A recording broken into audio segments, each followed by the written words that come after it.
자, 오늘 함께 은혜 받을 말씀은 사도행전 27장인데요. 9절부터인데 좀 깁니다. 그래서 14절부터 좀 읽겠습니다. 화면도 14절부터 좀 띄워주십시오. 14절부터 제가 봉독하겠습니다.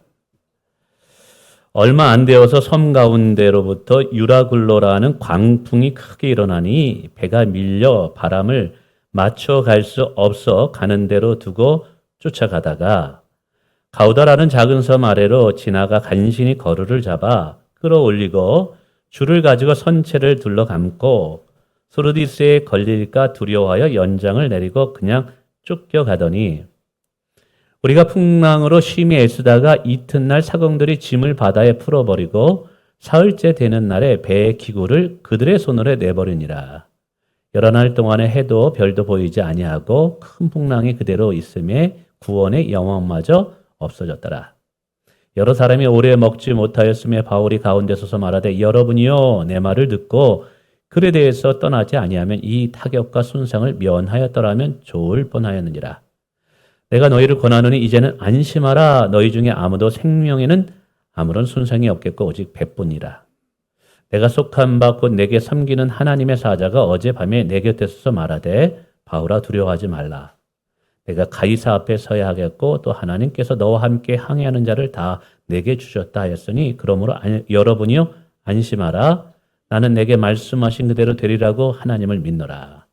그런즉 우리가 반드시 한 섬에 걸리려 하더라. 아멘. 우리 옆에 분과 인사하겠습니다. 잘 오셨습니다. 축복합니다. 반갑습니다.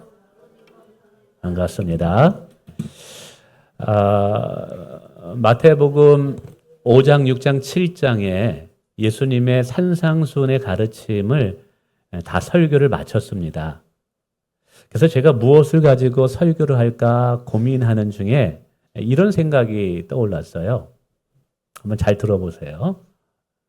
혹시 여러분 중에 성경에 관해서 궁금해하는 것이 있는 분 있을 거예요. 혹은 여러 가지의 문제들이 있는데 그 문제들에 대하여 성경은 뭐라고 대답할까? 예를 들자면 오늘 두려움에 관한 것이 있는데 이 두려움의 문제를 어떻게 극복할까? 성경은 어떻게 극복한다고 이야기해 줄까? 이런 궁금한 것이 있으면 목자에게 얘기해 주세요. 그럼 제가 그것을 받아가지고 그 중에 순서를 정해가지고 여러분들이 한 질문에 대한 대답을 설교로서 제가 해보려고 합니다. 그래서 우리 목자분들에게도 부탁드립니다. 목사님한테 좀 궁금한 거, 물어보고 싶은 것, 이런 것들이 있다면 예를 들자면 자녀들을 어떻게 부부관계를 어떻게 해야지 건강하게 할 수 있을까? 여러분 이런 것에 대해서 세상에 자기계발서나 이런 거 많이 들었잖아요. 그런데 성경이 뭐라고 얘기할까 궁금하잖아요. 그런 것들을 질문해 주시면 그런 걸 모아가지고 제가 시리즈로 한번 설교를 한번 해보겠습니다. 자, 오늘 말씀의 제목은 뭘까요? 두려움에서 벗어나기. 우리도 살다 보면 우리 인생에 뜻하지 않는 폭풍우를 만날 때가 있습니다. 예기치 없이 찾아오는 질병, 예상치 못했던 경제적인 타격들, 사랑하는 사람들이 어느 순간에 떠나는 이별의 사건들, 또 관계의 단절들, 뜻하지 않는 사건으로 인해서 생긴 트라우마, 이런 인생의 광풍 앞에서 적지 않은 사람들이 무너지고 흔들릴 때가 있습니다. 오늘 본문에도 이러한 모습이 나타납니다. 14절에 보니까 이렇게 말합니다. 유라굴로라 하는 광풍이 크게 일어났으므로 20절에 여러 날 동안 해도 별도 보이지 아니하고 큰 풍랑이 그대로 있음에 오늘 배를 조종하던 사람들이 자신들의 기술로 도저히 이 상황을 빠져나갈 수 없는 상황입니다. 사실은 바울은 로마로 배를 타고 끌려가는 중입니다. 이때 큰 광풍인 유라굴라라는 광풍을 만나게 되죠. 배는 흔들리고 사람들은 소망을 잃어버리고 모두가 두려움에 사로잡히게 됩니다. 이처럼 인간이 능력, 인간의 경험, 지혜로는 감당할 수 없는 예기치 않은 상황을 만났을 때 사람들은 두려움 그리고 절망에 빠지게 되죠. 보통 사람들은 언제 안정감을 가지냐 하면 내가 통제할 수 있는 상황이라면, 내가 예측할 수 있는 상황이라면 그렇게 걱정하거나 두려워하지 않습니다. 근데 우리의 인생이 그렇지 않잖아요. 어떤 사건이나 어떤 일들은 뜻밖의 나타난단 말이에요. 예기치 못한 상황들이 우리 가운데 들이닥치고, 그리고 그 상황을 내가 컨트롤할 수 없는 거예요. 내가 통제할 수 없는 거예요. 이렇게 예측할 수 없는 상황이 사람들을 두려움에 빠지게 되더라는 거죠. 가끔씩 신방 가다 보면 갑작스러운 암에 걸려서 굉장히 두려워하는 사람을 보게 됩니다. 목사님, 제가 이렇게 암에 걸릴 줄은 몰랐어요. 근데 큰 암 앞에서 두려워하더라고요. 또 준비되지 않은 상황 속에서 경제적 위기를 만났을 때도 또 두려워하더라고요. 우리 비즈니스 하시는 분들, 우리 실업인들도 내년에 경제 상황이 이럴 것이다. 나름대로 예측하면서 계획을 짜고 했는데 뜻하지 않은 어떤 변수가 일어나서 돈줄이 막히는 거예요. 이게 돈의 흐름이 흘러가야 되는데 이게 급작스러운 재정의 흐름이 막히게 되니까 직원들 월급을 줘야 할 날은 가까워오고 이게 그래서 굉장히 어렵게 된다는 것이죠. 어쨌든 내가 통제할 수 없는 상황 앞에서 사람들은 무력감을 느낍니다. 그리고 그 무력감이 지속되게 되게 되면 그것이 절망과 두려움을 가져다 준다는 것이죠. 근데 문제는 두려움이 두려운 상황으로 끝나는 것이 아니라 반드시 우리의 감정에 부정적인 영향을 끼칠 때가 많다는 것이죠. 오늘 본문에도 그런 모습이 보이게 됩니다. 두려움이 판단력을 흐리게 하는 모습이 보이네요. 오늘 바울이 말합니다. 내 말을 듣고 그리스에서 떠나지 아니하여 이 타격과 손해를 면하였더라면 좋을 뻔하였느니라. 바울은 이미 배를 타고 가는 많은 사람들에게 항해 위험성을 경고했지만 이 사람들은 자신의 이성과 경험을 신뢰하고 하나님의 말씀을 믿지 않고 다수의 의견을 따라서 항해를 하게 됩니다. 그러다 커다란 광풍을 만나게 되죠. 이 광풍을 자신들의 기술과 자신들의 경험을 가지고 컨트롤할 수 없는 거예요. 그러니까 이때 굉장히 당황합니다. 그리고 그 두려움은 그들로 하여금 올바른 판단력을 상실하게 하더라는 거예요. 이처럼 두려움은 두려워하는 자들에게 영적인 분별력과 영적인 판단력을 잃게 한다는 사실입니다. 왜냐하면 두려울 때는 냉철한 판단보다 감정의 선택을 많이 하기 때문에 그런 것이죠. 그렇습니다. 두려움은 영적인 지혜와 판단력을 흐리게 하는, 그래서 상황을 더 악화시키게 나아가게 할 수 있다는 것이죠. 물론 이때 두려워하는 자들에게는 하나님이 주시는 자유함이나 기쁨은 온데간데 없고 걱정과 불안과 두려움이 그를 지배하게 됩니다. 뿐만 아니라 이 두려움은 희망을 잃게 한다는데 또 문제가 있어요. 오늘 본문에 보면 20절에 여러 날 동안 해도 별도 보이지 아니하고 큰 풍랑이 그대로 있음에 구원의 여망이 없어졌더라. 여기서 구원의 여망이 없어졌다라는 것은 소망이 없어졌다라는 거예요. 인간적인 소망이 사라지자 사람들은 절망에 빠지고 포기하게 됩니다. 이게 뭐냐면 두려움은, 지나친 두려움은 하나님이 우리에게 허락하신 소망을 빼앗아갈 수 있다는 거예요. 여러분, 소망은 오늘을 인내하게 하는 힘입니다. 소망은 내일을 그래도 긍정적으로 바라보게 하는 영적인 원동력이 됩니다. 근데 두려움은 미래에 대한 가치를 차단하고 우리의 마음까지 침몰시킬 수 있다라는 것이죠. 소망은 인내를 통해서 하늘의 참 소망을 얻게 하지만 이 두려움은 절망케 하여 믿음으로 나아가지 못하게 합니다. 두려움의 가장 큰 문제 중에 하나는 소망의 빛을 보지 못하게 한다는 것이죠. 그러나 이 두려움 중에 가장 큰 문제는 뭐냐 하면 도우시는 하나님을 보지 못하게 한다는 거예요. 뭐라고요?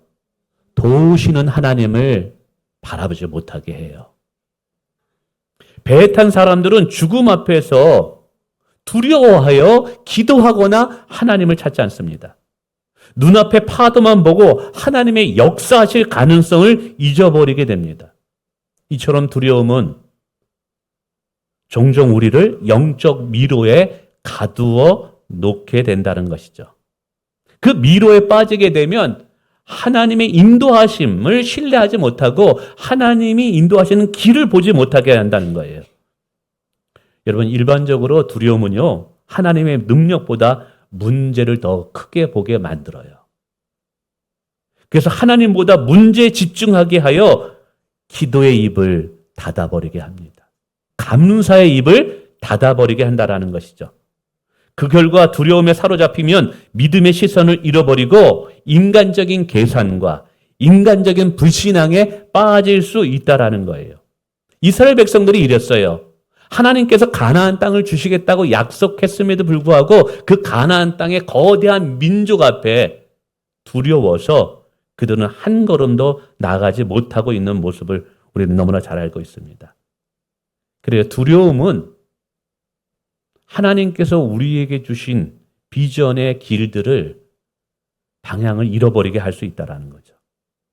그래서 이런 두려움 속에서 우리가 어떻게 하면 벗어날 수 있는가? 여러분, 이것을 영적인 분별력과 지혜로 아는 것은 중요합니다.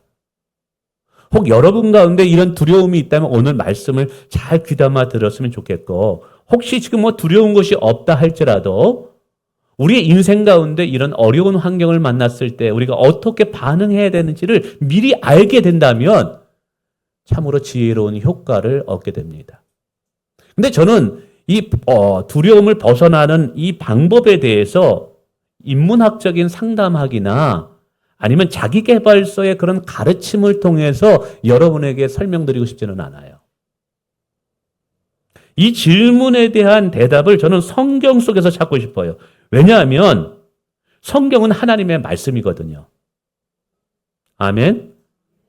성경 안에는 죄인이 어떻게 하면 구원을 받을 수 있는가에 대한 진리의 말씀도 있지만 구원받은 백성이 이 땅에서 살아갈 때 어떻게 하면 지혜롭게 살 수 있는지에 대한 영적인 분별력도 하나님께서 담겨 놓으셨어요.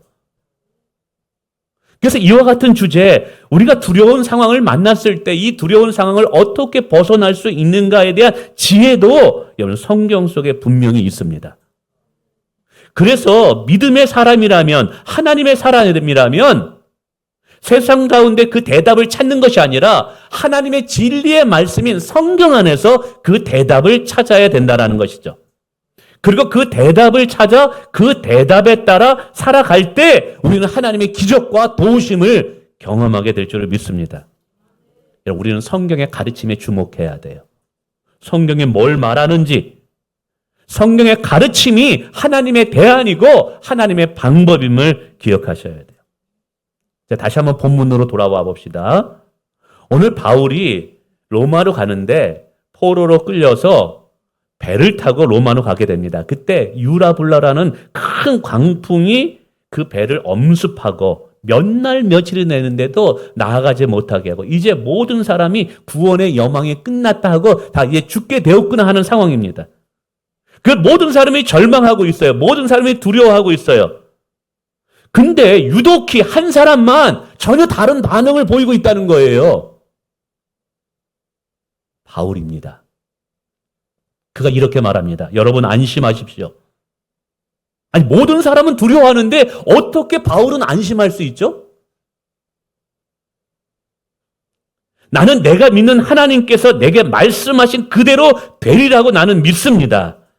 이게 바울의 대답이에요. 우리는 이러한 장면을 만나게 되고 이런 성경 본문을 만나게 되면 반드시 질문을 해야 돼요. 어떤 질문이요? 아니, 똑같이 두려운 상황인데 그 상황 속에 모두를 절망하고 있고 소망이 없다라고 얘기하는데 아니, 어떻게 바울만 이 상황 속에서 두려워하지 않을 수 있지? 아니, 두려움을 넘어서 방향을 제시하잖아요. 대안을 제시하잖아요. 문제가 있을 때 무엇이 문제다라고 이야기할 수 있는 사람은 많아요. 근데 그 문제 속에서 소망의 빛을 제시하는 사람은 너무 적다는 거죠. 바울은 그렇게 오늘 방향을 제시하고 있어요.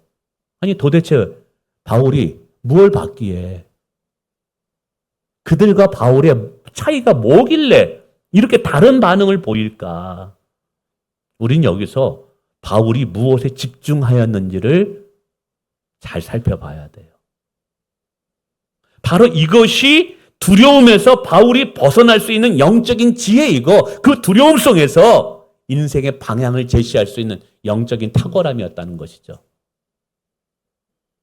저는 이것이 오늘 우리의 중요한 주제, 어떻게 하면 두려움에서 벗어날 수 있는가에 대한 대답을 해준다고 저는 설명합니다. 자, 그러면 바울이 무엇에 집중하였는가? 첫 번째, 하나님의 말씀에 집중하여 귀를 기울였다는 거예요. 여러분, 저는 다시 말씀드립니다. 상담학적으로 저 이거 가리키는 거 아니에요. 세상의 인문학적으로 이거 설명하는 거 아닙니다. 자기 개발서의 방법으로 설명하는 거 아니에요. 오늘 하나님은 영적인 방법으로 우리에게 대답해 주고 계셔요. 첫 번째가 뭐라고요? 하나님 말씀에 귀를 기울였다는 거예요. 오늘 27장 23절에 말합니다. 내가 섬기는 하나님의 사자가 어젯밤에 내 곁에 서서 말하되, 어젯밤이 어떤 밤이에요? 폭풍과 몰아치는 밤이에요. 모두가 절망에 빠져 있고 이제 죽겠다라고 생각하는 상황이에요. 두려움을 주는 상황, 환경 앞에서 오늘 바울은 하나님의 음성에 귀를 기울였어요. 이처럼 폭풍 속에서도 하나님의 음성을 들을 수 있는 사람, 하나님의 말씀을 깨달을 수 있는 사람은 두려움보다 믿음으로 반응한다는 사실을 기억하시길 바랍니다. 여러분, 두려움은요, 세상의 소리에 집중할 때 커져요. 두려움은 환경에 집중할 때 커져요. 그러나 우리의 믿음은 하나님 말씀에 집중할 때 커진다는 사실을 기억하시길 바랍니다. 왜요? 우리의 믿음은 하나님의 말씀을 들으면서 생기기 때문에 그래요. 여러분, 결국 상황을 이기는 것은 성도에게 있어서는 믿음이에요. 믿음이 환경을 극복하고 넘어서게 하는 거예요. 근데 그 믿음이 어디서 생기느냐? 주의 음성을 들으면 믿음이 생깁니다. 아무리 어렵고 힘든 상황 가운데서도 주님의 음성을 들으면 내 내면에 용기가 생겨요. 환경이 바뀐다고 해서 용기가 생기는 게 아니라니까요. 사람이 누군가에게 격려해주고 좋은 말을 해준다고 해서 믿음이 잠깐이에요. 우리 마음의 진정한 용기는요, 하나님의 음성을 들을 때 얻어짐을 믿으시길 바랍니다. 두려워하지 말라. 내가 너와 함께 함이니라. 놀라지 말라. 나는 내 하나님이 됨이니라. 내가 너를 도와주리라. 내가 참으로 너를 굳세게 하리라. 참으로 나의 오른손으로 너를 붙여 주리라. 성경은 말해요. 간절히 주님을 찾는 자가 주님을 만날 수 있대요. 간절히 우리가 하나님께 기도하잖아요. 그럼 하나님이 반드시 우리 가운데 하나님의 음성을 들려주십니다. 그 음성이 우리로 하여금 상황을 이기게 하는 담대함을 얻게 하는 거예요. 두 번째는 하나님의 자녀라는 정체성을 갖는 게 중요해요. 오늘 바울은 자신이 하나님께 속한 자라고 고백하고 있습니다. 3절입니다. 내가 섬기는 하나님의 사자가 내 곁에 서서 말하되. 지금 바울은 폭풍 속에서도 자신이 하나님의 사람이다, 나는 하나님의 자녀다라는 정체성을 잃고 있지 않다는 거예요. 그럼 두려움을 이기는 힘은 내가 누구인가에 대한 분명한 이해로부터 시작됩니다. 우리 누구입니까? 하나님의 자녀입니다. 하나님의 자녀라는 것은 하나님이 책임지시고 돌보신다는 거예요. 세상의 악한 부모도 자녀들을 선대하는데 하물며 하늘에 계신 너희 아버지께서 자녀된 우리들을 홀로 내버려 두겠느냐 이 말이에요. 자기의 자녀인 예수 그리스도까지 아끼지 아니하고 우리의 모든 사람을 위하여 내어주시니가 어찌 우리에게 좋은 것을 주시지 아니하겠느냐? 할렐루야. 나의 신분에 대한 이해가 나의 정체성입니다. 여러분 자신에게 물어보세요. 여러분은 누구인가? 여러분 누구입니까? 여러분은 예수의 핏값으로 산 하나님의 자녀들입니다. 예수님께서 십자가를 지기 직전 겟세마네 동산에서 기도할 때 사실 십자가를 짓는 것에 대한 두려움도 있었어요. 그분도 인성을 가지고 계셨기 때문에. 근데 그 두려움을 이기신 힘이 뭐냐면 우리를 향한 사랑 때문이었어요. 예수님은 십자가 위에서 우리의 짊어질 두려움을 대신 짊어짐으로 우리를 두려움에서 건져내셨다는 사실을 기억하셔야 돼요. 할렐루야. 당신이 우리가 짊어질 두려움을 대신 다 짊어지신 거예요. 그래서 우리를 두려움에서 건져내실 분이 될 수 있는 분이 되는 거예요. 여러분 기억하시길 바랍니다. 예수님은 우리를 향한 당신의 사랑 때문에 두려움을 이기신 것처럼 우리 또한 예수님을 향한 사랑이 우리를 두려움에서 이기게 한다는 사실을. 할렐루야. 한번 생각해 보세요. 대부분 두려움은 상황에서 와요. 근데 상황은 다 변해요. 바뀌어요. 시간이 지나고 다 바뀌고 변하죠. 그러나 저와 여러분에게 영원토록 바뀌지 않고 변화되지 않는 것이 하나 있어요. 그게 뭐냐? 예수님을 통해서 얻은 우리의 신분은 바뀌지 않아요. 다 바뀌어도 여러분의 감정이 요동쳐도 예수님을 통해서 구원받은 우리의 신분은 바뀌지 않아요. 이 말은 뭐냐면 나의 상황은 흔들려도 저와 여러분의 신분은 흔들리지 않는다는 거예요. 우리의 신분이 흔들리지 않는다는 이 반석 위에 내 믿음을 놓을 때 우리의 마음도 붙잡을 수 있다는 사실입니다. 여러분 다시 말씀드립니다. 오늘 저와 여러분은 하나님께서 당신의 아들까지 내어주며 사랑하는 하나님의 자녀들입니다. 하나님의 자녀들이기 때문에 반드시 보호하십니다. 두려움이 몰려와도 환경이 변화도 저 여러분이 하나님의 자녀라는 이 신분은 변하지 않습니다. 할렐루야. 이것이 우리의 정체성입니다. 세 번째, 하나님의 약속을 온전히 신뢰했어요. 25절에 말합니다. 하나님께서 내게 말씀하신 그대로 되리라고 나는 믿노라. 하나님께서 내게 약속하신 그 말씀 그대로 되리라고 나는 믿노라. 하나님의 약속을 온전히 신뢰했다라는 거예요. 바울은 상황이 아니라 하나님의 약속을 근거로 안심하고 있어요. 이게 중요한 거예요. 다른 사람을 권면할 때도 어떤 상황이나 환경을 가지고 그 사람을 조언하는 것이 아니라 하나님의 말씀을 가지고 조언한다는 거예요. 왜요? 환경은 흔들리지만 하나님의 약속은 변하지 않기 때문에 그래요. 성도에게 있어서 흔들리지 않는 하나님의 말씀은요, 두려움을 이기게 하는 해독제예요.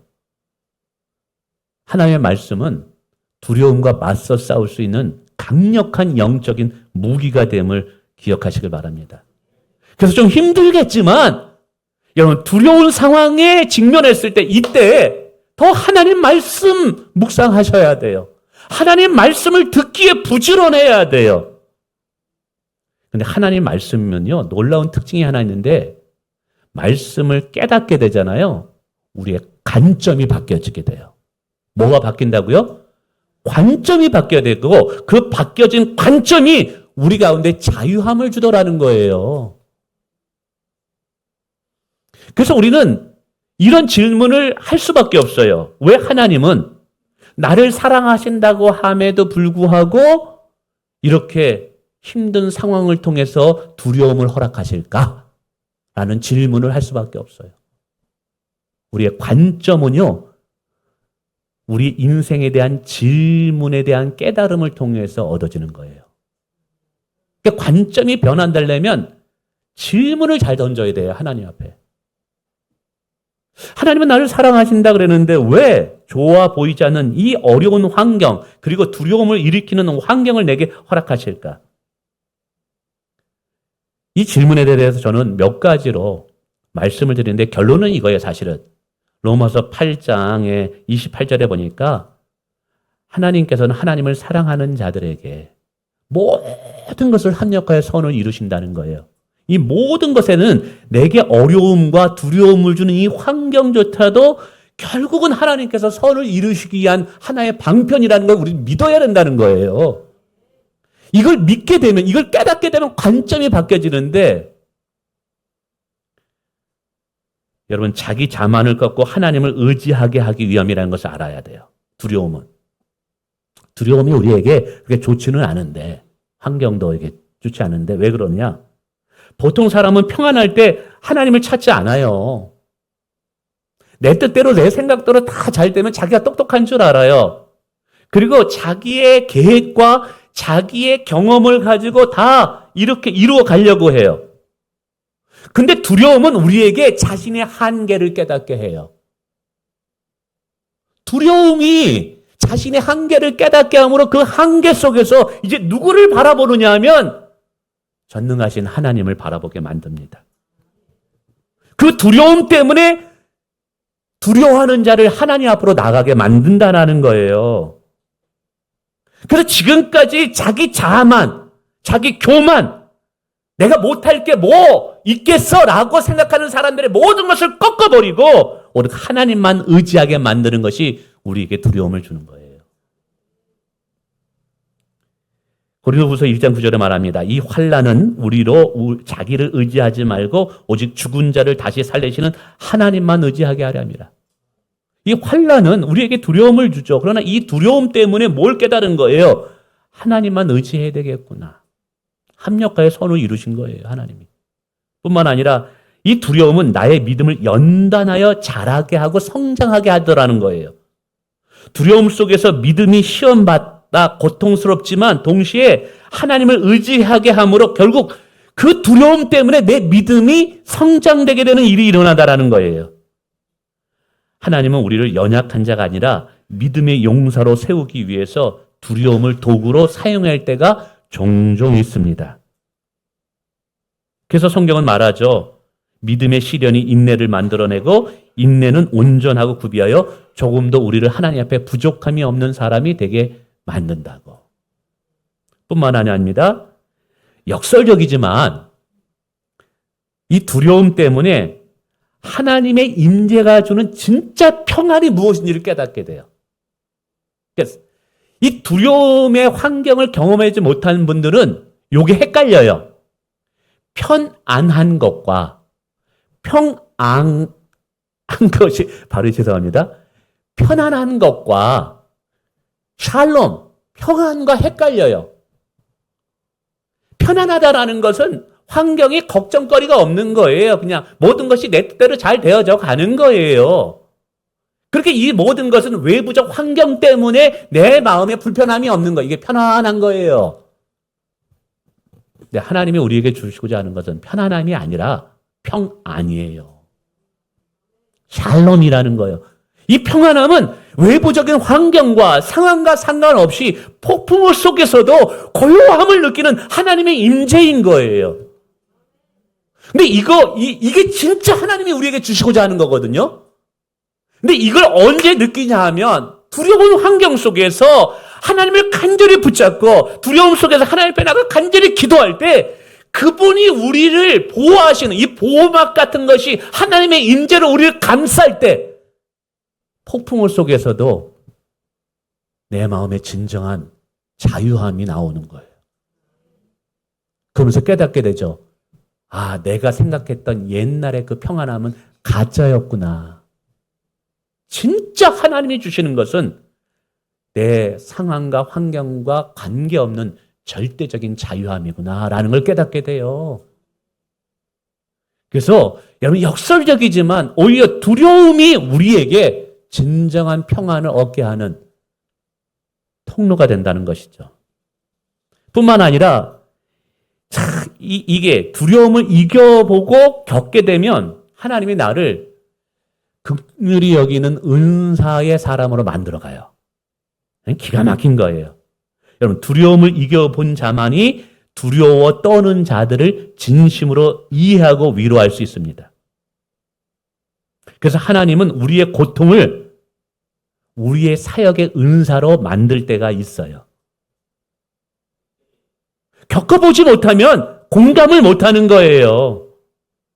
그래서 고린도후서 1장 4절에 나오는 우리의 모든 환난 중에서 위로하시는 이신이 그 위로로 다른 자들을 능히 위로하게 하려 하시니라.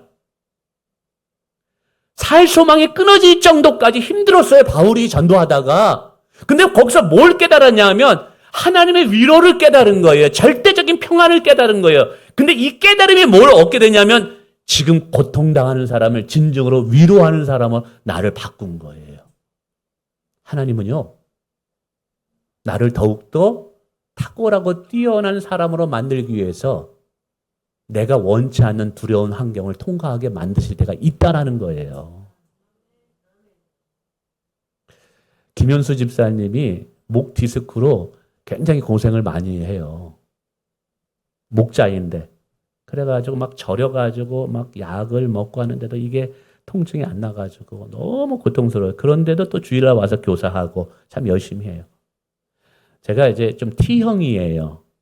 F형이 아니라. 그래서 어떤 아프다 그러면 공감보다 대안을 제시해요. 집사님 배결을 바꾸세요. 집사님 목 디스크에는 이렇게 해야 돼요. 그래가지고 인터넷 찾아가지고 그거를 연결해가지고 이렇게 하시라고. 그러다가 제가 지난 한 10일 전부터 몸이 이상했어요. 너무 어깨 통증이 없고 너무한 거예요. 그러다가 너무 통증이 심해가지고 병원에 갔더니 목 디스크가 찢어졌대요. 그 찢어진 디스크 사이로 그 안에 있는 액체가 나오면서 신경을 눌러버리고 그러면서 그 신경이 방사통을 통해서 온몸에 이렇게 전달이 되는 거예요. 특별히 등 쪽, 오른쪽이 저리면서 이 뒤쪽에 얼마나 아픈지 그냥 주여가 끝나고 대못을 하나 이렇게 커다랗게 박아놓은 것처럼 너무 아픈 거예요. 잠도 못 잤어요. 그래가지고 병원 가가지고 진통제를 맞고 목 이렇게 하는 거를 이제 집에서 있습니다만. 그래서 오늘도 이제 설교할 때 너무 아침에 아파가지고 진통제를 몇 개, 한 5배 이상 독하게 먹고 오늘 이제 설교를 쓴 거예요. 제가 이제 김현수 집사님이랑 통화를 하게 됐습니다. 얼마나 아팠을까? 대안에서 얘기하네요. 목 베개 바꾸세요. 어느 병원 가보세요. 그러지 않아요. 아, 얼마나 아팠을까. 그런데도 참 주일에 와서 이렇게 교사로 섬겨니 너무 고맙다. 너무 귀하다. 해서 막 눈물 나면서 제가 이렇게 위로해주고 기도를 했어요. 여러분, 사람은요, 체험해보지 못하면 그 아픔을 몰라요. 하나님께서 이 두려운 상황, 이 힘든 상황을 내게 왜 허락하시느냐. 그것을 은사로 삼아서 다른 사람을 돕게 하기 위함이라는 거예요. 그래서 이게 중요합니다. 두려움을 하나님께서 우리에게 허락하신 이유는 우리를 넘어뜨리기 위함이 아니라 일으키기 위함이라는 거예요. 우리를 무너지게 하기 위함이 아니라 더 깊은 믿음과 사랑의 자리로 우리를 이끄시기 위해서 그 상황을 허락하신다는 거예요. 분명히 두려운 상황은 고통이에요. 도망치고 싶은 상황이에요. 그러나 그 안에 숨겨진 하나님의 목적은 선하시다는 사실을 기억하시길 바랍니다. 우리는 두려움 가운데서 이 두려움을 허락하시는 하나님의 이 전체 밑그림을 볼 수 있어요. 이게 뭐냐면 안목의 관점의 변화예요. 말씀을 깨닫게 되잖아요. 관점이 바뀌게 됩니다. 바뀌어진 관점은 그 두려움 속에서도 자유함을 주는 은혜를 우리 가운데 허락한다는 사실이에요. 할렐루야. 말씀을 맺습니다. 우리의 인생은 두려움 없이는 절대적으로 두려움 없이 살아갈 수 있을까요? 없죠. 살면서 믿음의 사람도, 기도의 사람도, 말씀의 사람도 다 힘들고 어려운 상황 겪습니다.